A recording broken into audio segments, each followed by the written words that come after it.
On this week's Coast to Coast Broker Buzz with Jen and Holly, we are continuing to talk about seller misconceptions. One of the common seller misconceptions that we have seen is I can sell my business for 4 to 6 times earnings, no matter what business it is, Holly. How small, how big, it's 4 to 6 times.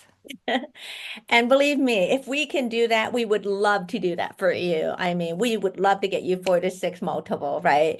But the multiples do depend on the industry, the size, the growth, the risk, and the buyer demand. And honestly, lenders won't fund overvalued businesses. So that's something to consider because the deals will fall apart. There's normalized cash flow and the difference between the seller's discretionary earnings and EBITDA. So there's a lot to it. There's qualitative and qualitative factors, but also while determining the business value can be seen as an art, it also relies heavily on the scientific principles, right? Yes. Yeah. Those are all like really good points because there are just so many factors that go into it. And it's just not 4 to 6 times. I always go into it when someone asks me for a number of like, what's my business worth? I always go with to be safe 2 to 3 times.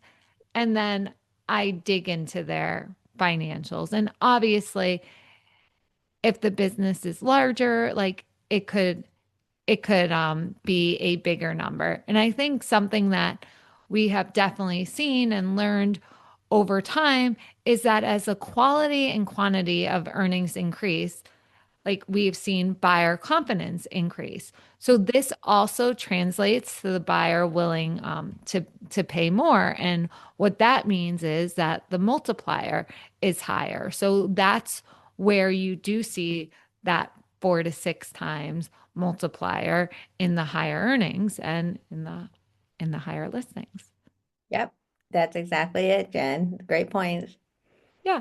So stay tuned to another week of Coast to Coast Broker Buzz to hear some more seller myths.